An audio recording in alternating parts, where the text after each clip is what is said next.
3 brewing mistakes you should avoid. Hello everybody, welcome to the Daily Sip. My name is Oliver and my mission is to bring you closer to organic Japanese green tea, and today what we're going to talk about are 3 brewing mistakes which actually make your tea or can make your tea astringent, and we're gonna dive into each one of them to just guide you through and to make out of you a perfect non-astringent tea brewer. So today we are going to dive into how can we actually avoid astringent green tea. Good. For this I brought my small kyusu, my glass, and I brought today again fukamushi, so deep steamed green tea. This is actually one which is coming from the south of Japan. Tea which is also coming from Asatsuyu, a very early cultivar, a very fine cultivar.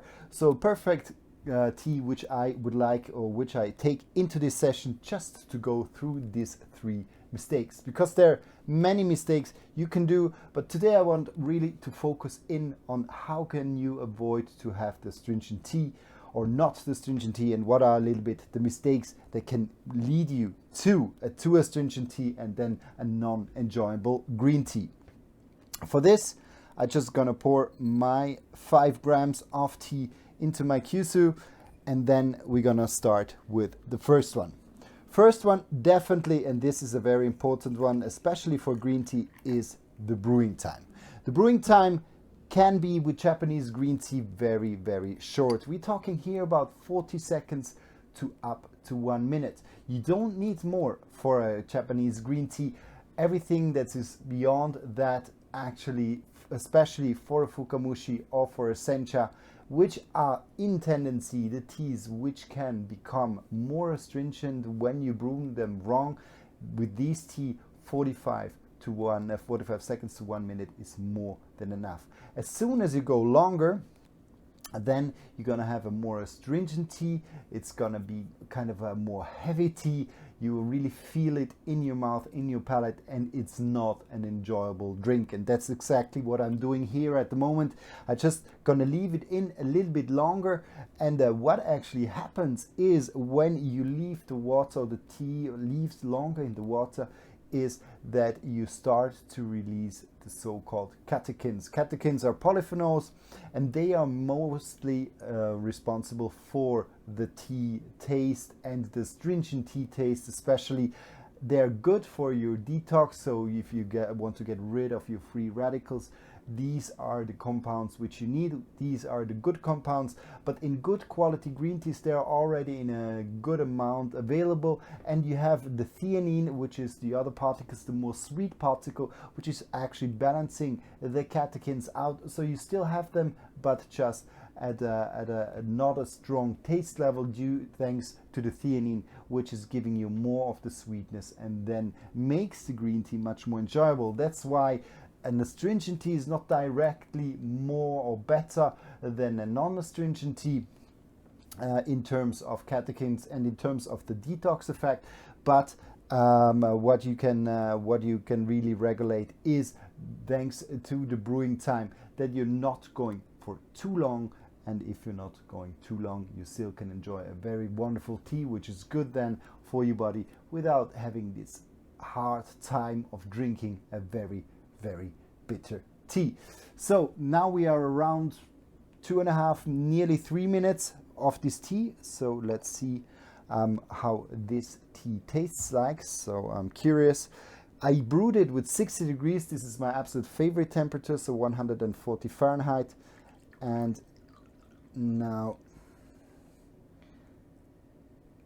let's see. So a fukamushi normally, so a deep steamed tea normally is very, very green.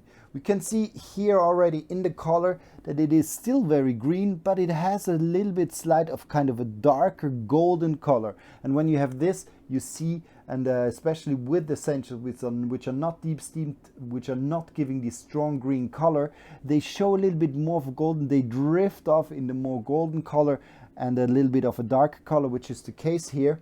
So now I'm curious. So let's have a sniff of the leaves. Here still very sweet, a little bit of a slight astringent kind of background tone. So let's see how the leaves. Taste.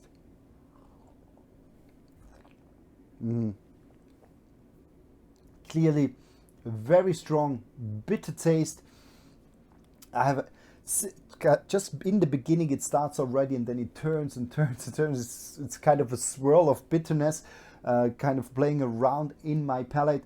So it's very, very important that you brew it shortly, because it is a fine tea. The temperature is low, 6 degrees low, doesn't bring out the astringency, but just the too long brewing time is actually bringing then the tea in the direction and evolving the taste into a more astringent tea. So this is very important when you do your tea. Read the instructions, how many degrees you have to use, but then for a senchas, 45 seconds to 1 minute. Don't brew it longer. When you use a gyokuro, you can go up to 2 minutes, but then just leave it off. And in gyokuro you have so much theanine that actually you have a very, very sweet and savory tea. But with the senchas, they have automatically a little bit less theanine, so a little bit less of this savory sweetness, and then automatically, as soon as you leave them a longer time in, then you will have an astringent tea. And this is the case here. I still finish it, but it is not very enjoyable. And I know this tea, it's a very beautiful, fine and sweet tea with a small hint of freshness, but here I just get a strong kind of citrusy bitter or citrusy astringency.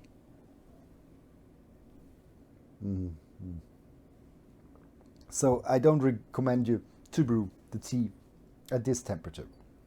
Then what often happens is when you brew the tea and you pour it, you see where the leaves they land. So often we have a little bit of tendency to shake them down. But what also happens when you pour the tea in and you start to shake the tea, you also release more of the catechins. So when you want to bring it in, sometimes you see me do it in other videos, that I shake the kyusu a little bit. This is still fine, but the worst you can do is really that you shake it from left to right, and then you start to release the catechins more, and you have even a more astringent tea. So no shaking with the teapot. Also, when you see the Japanese, they place the hand here. It's very a smooth movement which they do when they pour the tea. There are many videos on YouTube where you can just watch aesthetically how they move the teapot, and none of them is ever shaking the teapot. I'm even, I think, a little bit borderline when I swirl a little bit the water just to bring down the leaves. So what they do is really that they just pour it in.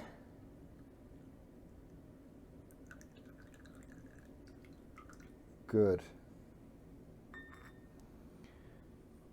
And you see it's nearly a spinachy kind of smoothie-like, because I was shaking the teapot. Let's see, taste-wise.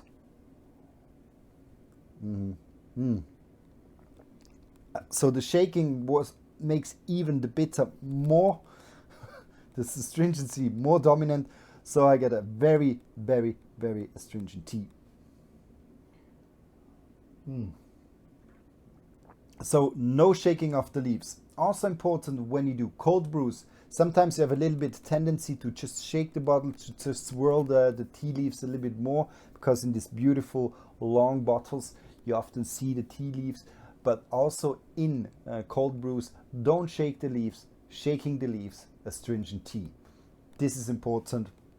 And in cold brews, normally you only get out the sweetness, but as soon as you start to shake, the tea becomes bitter. And now for the ones who were looking on the way I was pouring this, I actually made the third mistake.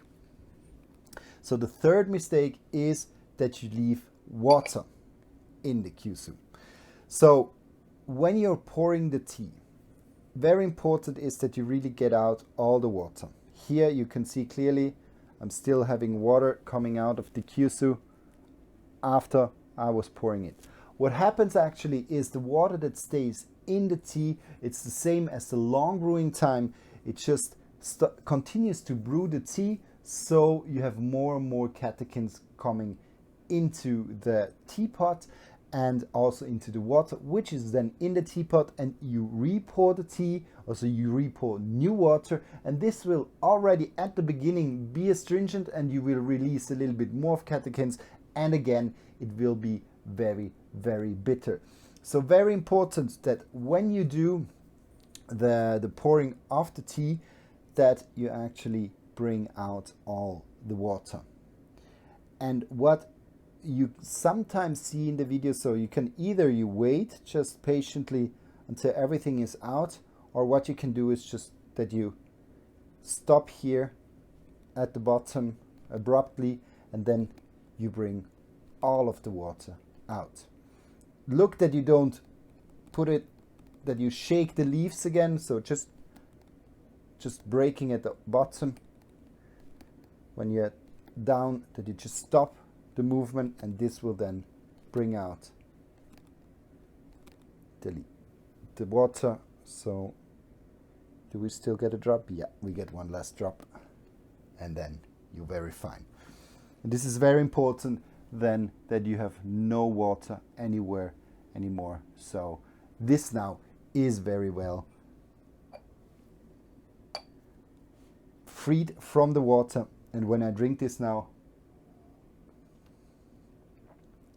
even more astringent.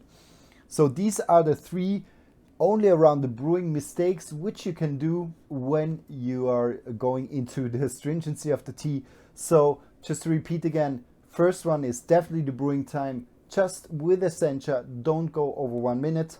Second one is don't shake the leaves, so don't shake them in the second brewing, just to bring them down.